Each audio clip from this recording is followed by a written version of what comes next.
Bismillahirrahmanirrahim. Assalamualaikum warahmatullahi wabarakatuh. Al-Fatihah ila hadratin Nabi Muhammadin Rasulillah sallallahu alaihi wasallam wa alihi wa ashabihi wa azwajihi wa dhurriyyatihi thumma ila jami'i ikhwanihi من الأنبياء والمرسلين والأولياء والصالحين ثم إلى أرواح أمواتنا وأموات المسلمين خصوصا إلى روح مؤلف هذا الكتاب المبارك أن الله يغفر له ولوالديه وجميع مشايخه وأن الله ينفعنا به وبعلومه في الدارين آمين. الفاتحة. بسم الله الرحمن الرحيم. الحمد لله رب العالمين الرحمن الرحيم إياك نعبد وإياك نستعين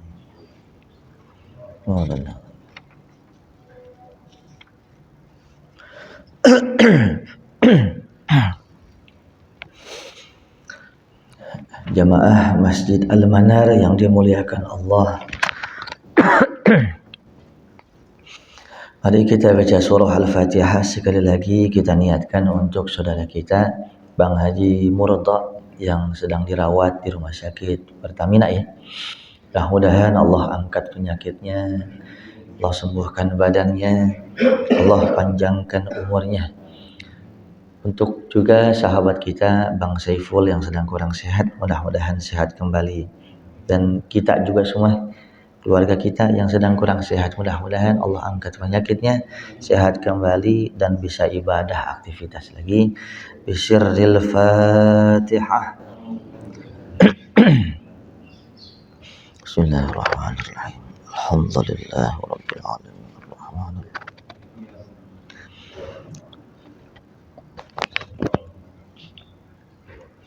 الذين أنعمت عليهم.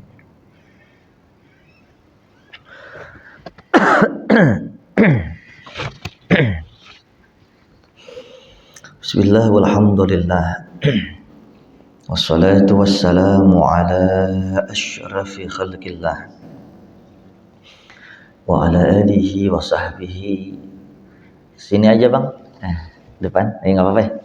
Iya, sini depan nggak apa nih? Monggo silakan. Gak apa-apa. Bismillah walhamdulillah wassalatu wassalamu ala asyrafi khalqillah wa ala alihi wa sahbihi wa man tabi'ah hudah wa walah amma ba'du. Para jamaah Masjid Al-Manar yang dimuliakan Allah, mari kita lanjutkan kajian kita. Hadis yang ke-11. Bismillahirrahmanirrahim. An Ibn Mas'ud radhiyallahu anhu qala an-nabiy sallallahu alaihi wasallam al-jannatu aqrabu ila ahadikum min syirakin 'alaihi wan nar mithlu dzalika. Hadis riwayat Imam Bukhari. Dari sahabat Ibnu Mas'ud radhiyallahu anhu, semoga Allah ridha kepada beliau. Qala, beliau berkata, qala an-nabiy sallallahu alaihi wasallam, telah bersabda Nabi sallallahu alaihi wasallam, al-jannatu aqrabu ila ahadikum min syirakin 'alaiha. Yang namanya surga itu lebih dekat daripada kalian, lebih dekat daripada sendal yang dipakai. Wan naru mithlu dzalika. Begitupun pula neraka ya. Ini sahabat Ibnu Mas'ud meriwayatkan hadis Rasulullah singkat, padat, tepat. Surga itu lebih dekat daripada sendal yang kita pakai. Kira-kira antara sendal, sepatu yang kita pakai, ada yang lebih dekat nggak selain itu? Ada masih urat nadi kan gitu ya. Kalau urat nadi itu dikhususkan untuk Allah. Wa nahnu aqrabu ilaikum min hablil warid. Dan kami, kata Allah, Allah nih lebih dekat dengan kalian ketimbang urat nadi. Tuh, koh urat nadi koh. Nah kan dekat tuh. Allah lebih dekat sama kita. Kenapa? Kalau yang namanya surga di telapak kaki, begitupun neraka. Karena pesan moral ini, tok bos lu ngaji itu. Insya Allah berkah dah. Tambah istri dah. Jangan. Ustaz, jadi sehat Ustaz.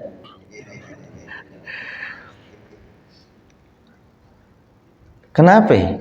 Dikatakan ilustrasi Allah pakai sendal. Pesan moralnya begini.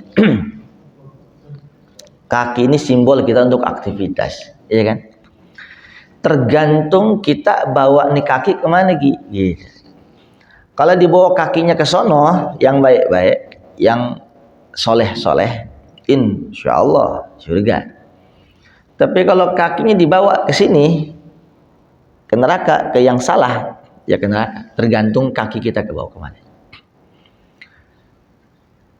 Yang kedua, antara kaki dan sepatu kemudian sendal itu bisa jadi masih ada alas, masih ada dinding pemisah. Apa diantara? Kaos kaki, ya kan? Mau surga, mau neraka, pilihan kita. Contoh satu begini. Ada orang belum sempurna, belum sempat nyelingin pahala, udah dapat dosa. Pengen nyelingin pahala, udah dapat dosa, belum sempat. Atau udah sempat tapi belum kelar. Nah, contohnya, lagi ngaji begini, ini kan bagus kayak gini, Ustaz Ridwan. Ngaji bagus gak? Ngaji apa aja bagus. Mau nonton di YouTube bagus. Semuanya bagus. Lagi ngaji model begini, ada jemaah gerendengan. Ustaz ngomong poligami mulu sih. Ibu-ibu nggak ada kan? Aman berarti. Tuh Ustaz ngomong kawin lagi. Ustaz apa preman sih ini? Ini bukan di sini, terjadi di luar sana. Asal ngomong macam ya, ini jadi belum nyelingin dosa, belum nyelingin pahala, udah nyelingin dosa. Atau umpamanya ada orang lagi sholat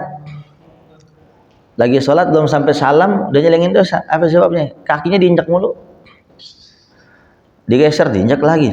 Lo mau sholat mau ngajak ribut sih. Assalamualaikum. Saya kasih tahu begini ya. Yang namanya manusia, yang namanya manusia berbeda pendapat itu khilafiyah wajar. Di Quran kan ada. Walau sya'allahu la ja'alakum ummatan wahidah wa la yazaluna mukhtalifin. Kalau Allah mau, Allah ciptakan seluruh manusia seiman semua. Seluruh manusia kagak ada yang dosa. Seluruh manusia kagak ada yang non muslim. Seluruh manusia bisa aja. Bisa nggak? Al-Quran yang bilang wala yazaluna mukhtalifin, dan senantiasa aku biarkan biar manusia berbeda-beda.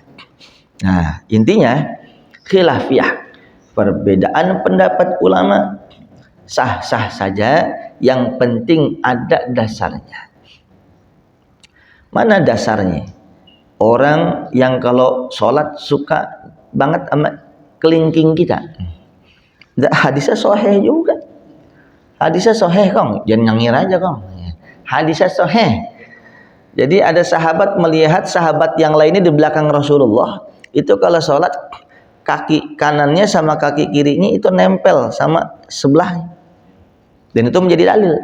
sekalipun Rasul tidak melihat, itu menjadi termaktub dalam dalam hadis. Jelas? Tapi juga ada hadis tidak selamanya kalau sholat begitu, karena faktanya apa? Yang dilihat cuma personal, nggak semua. Gitu. Artinya kan ini khilafiyah nih. Umpamanya ente kok sholat nih, mau dempet-dempet boleh, mau nyengkong mau sholat nggak mau dempet biasa aja gitu, boleh juga. Yang penting jangan gerendengan gitu. Kalau punya ilmu begini nih, kok kita lagi sholat, ada kelingking kita diinjak mulu, kita udah geser diinjak lagi, jangan kata lu mau ribut sama gua, jangan. Oh, berarti dia mengamalkan ilmu hadis yang tadi begitu. Jelas? Kita yang diinjak kasih aja, udah kasih. Kasih lah, daripada lu gerendengan ya kan, sholat kan untuk ingat Allah kan gitu ya. Lagi sholat ingat samping nih, mampus banget lu, sesat lu, jangan. Itu maksudnya. Jadi kalau makin banyak ilmu makin legowo gitu. Tuh namanya belum sempet nyelengin semuanya pahala, udah ngantongin dosa. Nauzubillah min. Begitupun Allah Subhanahu wa taala dengan rahmatnya aja. Niyatul mu'min khairun min amali. Niatnya seorang yang beriman lebih baik dari perbuatannya. Baru niat nih, belum ngelakuin. Contohnya, Odi niatan pengen, emang udah dilakonin sama dia mah, iya kan? Sedekah apa ini? Jumat barokah, ya. Umpamanya nih seminggu umpamanya diniatin sama Odi 50.000. Ya kalau ceban kan bayang dapat 5 orang. Hari Selasa terbesit tuh, hari Selasa pengen sedekah lagi leh. Tapi Odi rupanya karena ada satu dan hal dibikin lupa. Maka karena ada niatan Odi untuk sedekah belum terlaksana, itu niat begitu hari Selasa udah ditulis pahala. Sampai dilakonin itu perbuatan tadi gua ngomong apa dah? Sedekah ya. Sampai dilakonin itu sedekah, maka kamathali habbatin ambatat sab'a sanabil fi kulli sumbulatin mi'atu habbah wallahu yudha'ifu liman yasha. Ane mau ngajak ente hitung-hitungan ya. Yang jago matematika tunjukkan kalian. Gue sudah tahu jawabannya. Gue gak ngitung aja. Contoh sedekahnya berapa di? Ngomong yang gampang dah ya, ceban aja ceban. Ceban nih ya 10.000. Niat nih, kalau niat mau udah dapat pahala deh. Ini sampai hari Jumat. Jumat dia sedekah. Orang yang sedekah satu, ilustrasi Al-Quran. Allah bilang kamathali habbatin ambatat sab'a sanabil. Ibarat dia menanam satu biji padi yang dari satu itu menumbuhkan 7 tangkai. Berarti 10.000 dikali 7 kali lipat. Udah berapa tuh? Udah berapa? Pinter ya? Ya gampang itu mah. Ya. Kita lanjut lagi. Fi kulli sumbulatin mi'atu habbah. Dan setiap tangkainya kan ada 7 tuh. Setiap tangkainya itu ada 100. Berarti 100 kali 7, 700. Jelas? Kali tadi 10 kali 7, 70. 70 kali 700 berapa? Iya, jangan ngomong 49 doang juga tahu. 49 apa? Payah. Lu pasrah sama si leh. Bisa orang kalau ngomong pasta takut bini ini mah.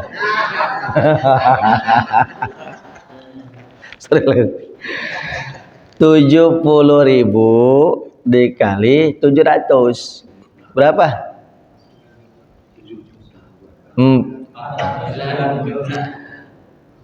Gimana sih? Berapa kok? Jauh Kang. Hitung. Gua gak percaya. Hitung coba. Coba hitung. Jutaan ini Bang.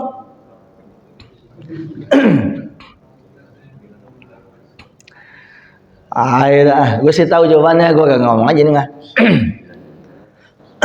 Berapa? Hah? Bener. 70.000 kali 700. Hah? Ente ngurangin aja. Tuh, ya kan? Sebenarnya udah ada di sini. 49 tuh dari 10.000 dari seceng 49 juta. Ditambah lagi ayat yang lainnya, man jaa bil hasanati falahu asyru amsalihha. Siapa orang yang mengerjakan satu kebaikan dikali 10 kali lipat. 49 juta dikali 10 berapa itu? Asep yang ngomong ya? Emang gue tahu dia mah. Tuh 490 juta dari 10.000. Inilah innallaha wasi'un alim. Sesungguhnya Allah tuh maha luas dan maha tahu. Saudara yang saya muliakan, 10.000 jadi 490 juta. Yang lebih hebat lagi, wallahu yudha'ifu liman yasha. Dan Allah maha melipat gandakan tergantung yang beliau mau. Artinya 490 juta kalkulasi manusia, tapi saking odi ikhlasnya luar biasa. Padahal di dompetnya ada 5.000, ada 2.000, ada 1.000. Yang paling tinggi 10.000. Dikeluarkan yang 10.000. Yang dia suka, maka luar biasa. Bisa jadi 1 miliar. Allah. Ini yang sering kita picik nih kok. Kita yakin kalau sodakoh kita pasti dikasih ganjaran berkali-kali lipat, betul kan? Yang bikin picik kita sendiri. Contohnya, kata Odi, gua udah sedekah 3 tahun nih, Jumat barokah, katanya berkali-kali lipat, diganti. Lah ini gaji gua masih gini-gini aja, utang kagak ketutup, masih rada susah doang, kan begitu maksudnya? Mana balasan Allah? Kalau nggak percaya, kafir ente. Makanya harus ngaji. 3 alternatif ketika Allah ingin memberikan balasan kepada sodakohnya seorang manusia, termasuk doa. Yang pertama, Allah memberikan balasan sesuai zat yang disodakohkan. Sedekahnya berupa apa? Uang. Dikasih kali lipat. Ada orang yang model begitu. Sedekah 10.000, besok ada yang ngasih 1 juta, kan 10 kali lipat. Sedekah 10.000, ada yang ngasih 100 juta. Dari mana? Masih di bawah kan? Itu bagi orang itu mungkin bagusnya itu kata Allah. Tapi kalau tidak dibalas dengan uang juga, dengan materi, maka jangan suuzon sama Allah. Karena pilihan kedua, ingat nih konsepnya. Allah akan memberikan kepada hamba yang hamba butuhkan, bukan yang hamba mau. Maunya dia kan, maunya Odi kan uang mulu nih, ya kan? Wajar dong, manusiawi kan? Tapi Allah tahu, lu nggak usah ngomong uang dah. Kalau seumpama 10.000 bisa jadi 490 juta atau minimal 49 juta, gampang itu kalau uang mah. Tapi asal lu tahu, 2000 akhir 23 umur lo lewat. Enggak, ini contoh. Panjang umur mah. Contoh, Kong. Allah tahu. Odi orangnya baik, ya kan, solehah, penyayang. Penyayang, macam-macam, rajin ngaji. Ya Allah, jangan deh. Sedekahnya ikhlas. Kata Allah, tenang, aneh nggak ngasih ente uang, tapi aneh panjangin umur ente, jelas, biar ente berkah, biar ente sehat. Tuh bisa jadi. Saudara yang saya muliakan, engkau sedekah, udah 3 tahun kagak dibalas-balas. Allah tahu kok ente orang baik, profesional, nggak zolim. Mana yang kagak boleh kagak dikerjain, yang boleh emang itu hak kita. Tapi kagak dibales tuh uang, kagak berkali-kali lipat. Umurnya panjang mudah-mudahan. Tapi Allah lebih tahu yang ente butuhin. Rekam jejak setiap anak manusia 4 bulan kita di rahim ibu kita sampai mati, setiap detiknya ada rekam jejak di sana. 2023 nanti bulan 3. Ini bulan apa sih? Bulan 1. Umpama di Lauhil Mahfuz itu ada rekam jejak ente akan celaka, tabrak lari malam-malam. Dia orang baik nih. Dia orang tulus. Gak usah kasih uang, tapi kasih jauh daripada petaka musibah. Tuh. Jadi ada kalanya Allah panjangkan umur kita, Allah balas uang sedekah kita bisa berbentuk Allah jauhkan dari petaka musibah. Ada yang nyeletuk lagi, tangga saya, Ustaz, saya sedekah mulu, apes mulu nih, mana serempet Gojek semua. Udin Badur, ente sedekah ikhlas gak? Ikhlas karena Allah. Ustadz kan bilang kemarin panjang umur, kalau kagak panjang umur tolak bala. Saya serempet, mungkin bisa jadi ketabrak bajai lu mati, diserempet dikit. Jadi intinya apa? La yamutanna ahadukum illa wa huwa yahsinu dzanna billah. Tidak boleh seorang muslim mati, tidak boleh seorang muslim meninggal dunia kecuali husnudzon kepada Allah. Gitu. Termasuk matinya su'ul khatimah, dalam kondisi tidak baik, begitu meninggal dunia husnudzon. Sorry, su'udzon sama Allah. Nah itu dia. Sekitar 3 tahun yang lalu ada sahabat kita di majlis. Dia residivis, bedek dulu. Akhirnya keluar penjara, masih banyak bandanya, jandanya banyak. Ngaji taubat tuh, ngaji deh. Ngaji setahun sama kita. Istrinya gugat cerai, anaknya di penjara, semuanya macam-macam. Uangnya habis, dikibulin, dibohongin, sampai sekarang kontrak sepetak di Sawangan itu pun masih minjem gopek.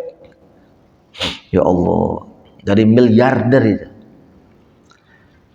Lagi ngaji malam Kamis, dia ngomong begini, Tok, Ustaz, ane boleh curhat nggak? Gue sih ada feeling ya paling minjem uang lu mah bertakar. Nggak apa-apa deh, yang penting lu tobat, bener. Biarin nih. Rupanya bukan minjem uang. Dia kata begini, Ustaz, saya mau izin gini. Saya khawatir salah pemahaman saya. Logika sederhana saya dulu, saya maksiat.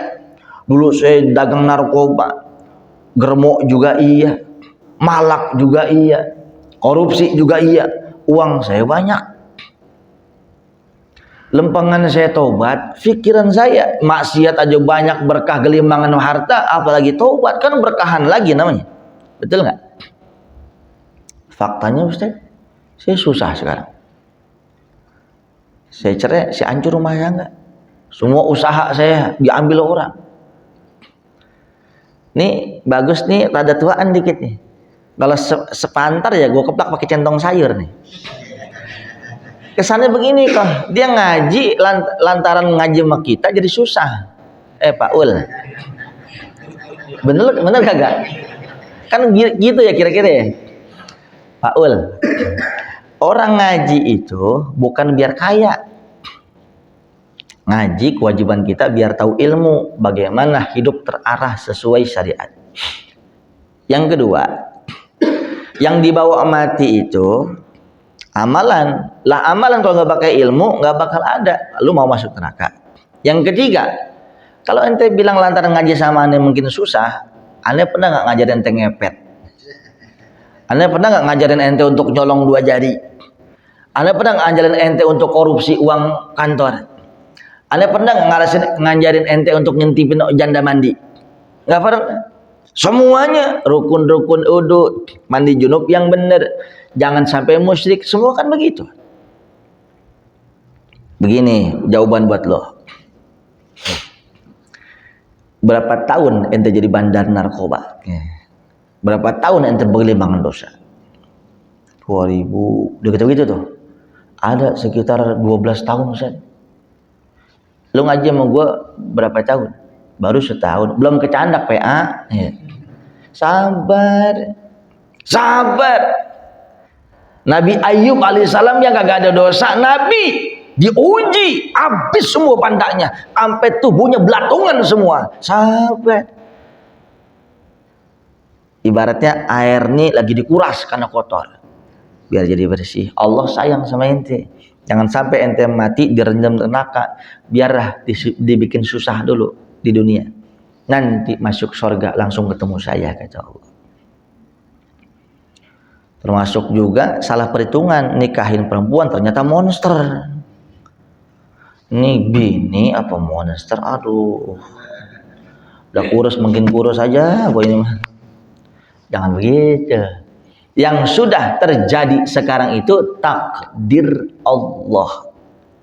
Berarti kalau kita bilang, kan udah kita bahas kemarin, fala takul lau, tidak boleh seorang muslim mengatakan seandainya, coba aja, nggak boleh, karena akan membuka peluang setan kerja. Apa maksudnya?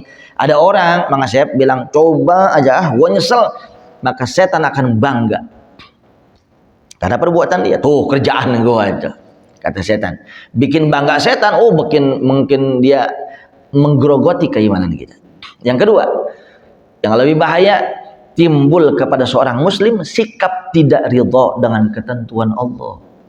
Kita mau redho sama kehidupan kita sekarang, kita kagak redho, mati juga. Kita ikhlas atau nggak ikhlas dengan hidup kita ini, mati juga Bang Asep.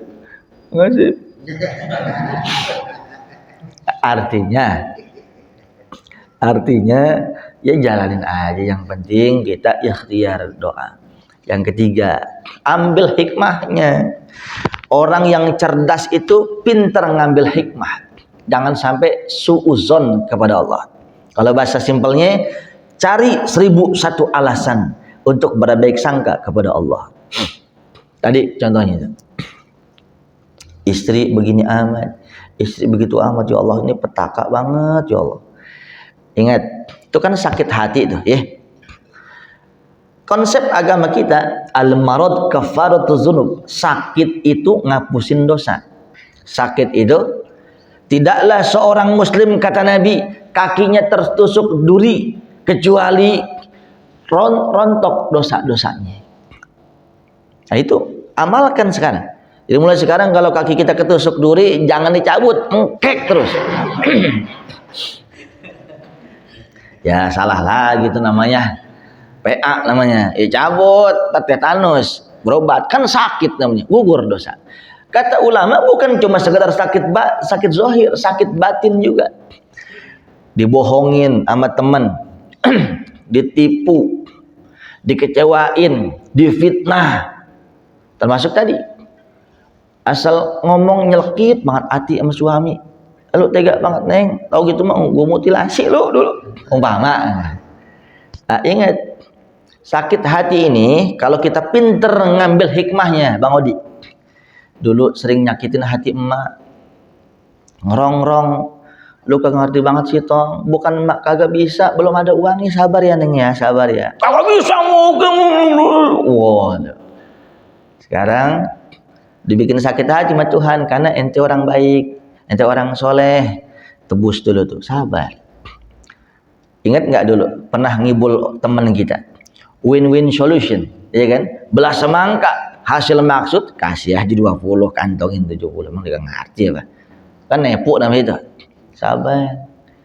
Kalau nggak sabar dengan ketentuan Allah, nggak ridho dengan ketentuan Allah, nggak sabar dengan musibah, falyakhruj min tahti sama, kata Allah, keluar dari kolong langit saya, wal yatlub rabban siwaya, dan cari Tuhan selain saya. Ya Allah.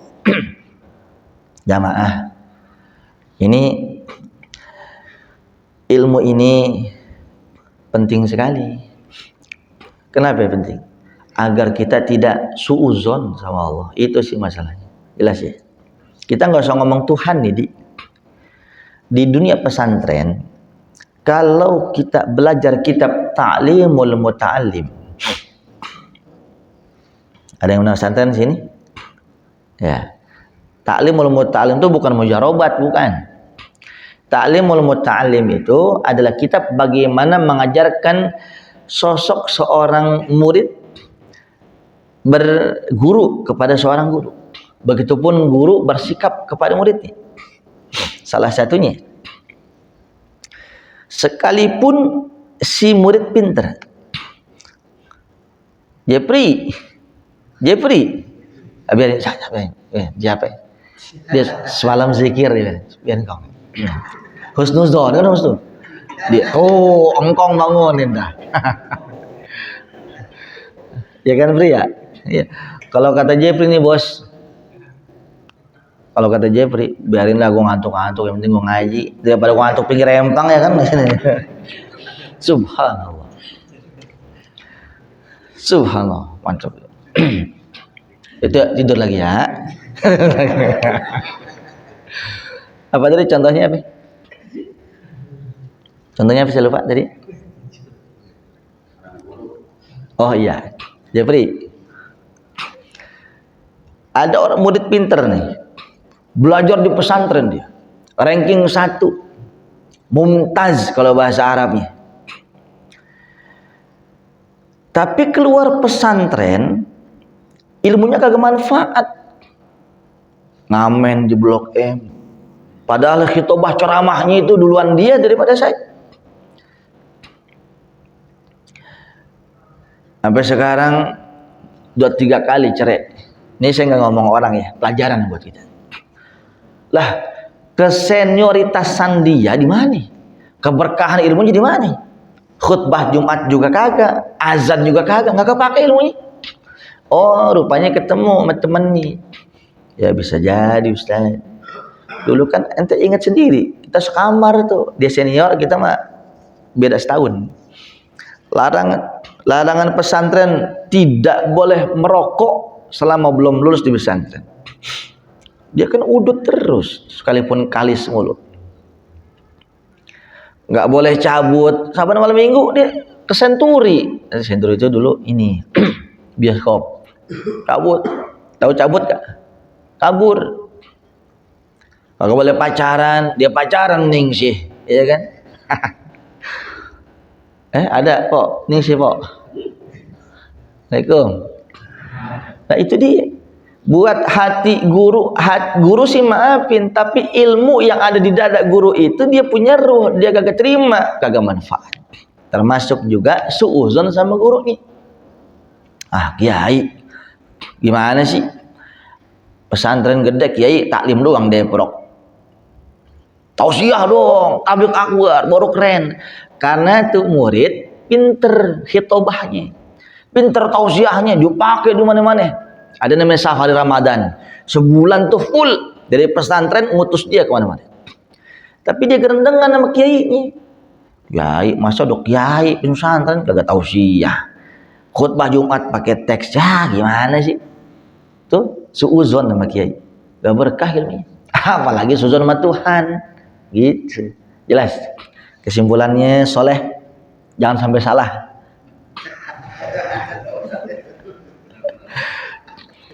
Jangan suuzon sama Allah Subhanahu wa ta'ala. Mudah-mudahan sedikit ini ada manfaatnya. Dan jangan lupa saya mau ngajak ngaji lagi. Nih kalau saya mau terusin, kuat nggak masih? Kuat nggak masih? Yang bener Sep. Saya mau jujur nih. Seandainya nggak kerja nih, seandainya kerja. Kalau kita kerja dosa saya. Kenapa? Korupsi, nggak profesional. Umpamanya nggak kerja nih Ustaz. Jadi kalau sejam lagi ngaji mau nggak? Nongkong. Angkong doang ini mana? Nah, saya mau ngajak ngaji sejam setengah lah. Tapi bukan hari Kamis. Besok hari Sabtu 12:30 siang di TV One. Ngaji juga kan? Insya Allah saya siaran langsung di TV One bersama guru kita Kiai Haji Idrus Romli. Mudah-mudahan ada manfaatnya. Punya TV kan semua? Mau nonton di mana kalau kagak ada? Oh ada. Kadang TV-nya ada, set top box kagak ada. Minta MRT. Udah beli? Oke. Nonton Kong ya. Umpamanya Kong ada kondangan nih, udah setel aja TV, tinggal gitu mah. Baiklah, mudah-mudahan ada manfaatnya. Mohon maaf lahir dan batin. Al-Fatihah.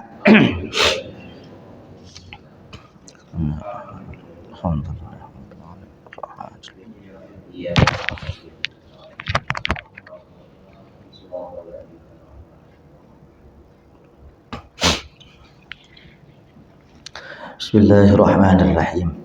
Alhamdulillahi rabbil alamin. Wa sallallahu ala sayyidina Muhammadin nabiyil ummi wa ala alihi wa sahbihi wa sallam. Allahumma nafa'na bima 'allamtana wa 'allimna ma yanfa'una warzuqna 'ilman wa la tuzigh qulubana ba'da idh hadaytana. Allahumma anfurna 'ala jami'i a'da'id din nasran 'aziza واخذلهم خذلانا كبيرا ودمرهم تدميرا شديدا وتبرهم تدبيرا واجعلهم هباء منثورا واجعلهم من الأخسرين أعمالا وقنا شر الأسوأ وشر العداء وشر الداء ولا تجعلنا محلا للبلوى ولا تجعلنا فتنة للقوم الظالمين وأخرجنا منهم سالمين غانم ونجنا منهم برحمتك يا أرحم الراحمين. ربنا آتنا في الدنيا حسنة وفي الآخرة حسنة وقنا عذاب النار. ربنا تقبل منا إنك أنت السميع العليم وتب علينا إنك أنت التواب الرحيم. وصلى الله على سيدنا محمد النبي الأمي وعلى آله وصحبه وسلم. سبحان ربك رب العزة عما يصفون وسلام على المرسلين والحمد لله رب العالمين. السلام عليكم ورحمة الله وبركاته.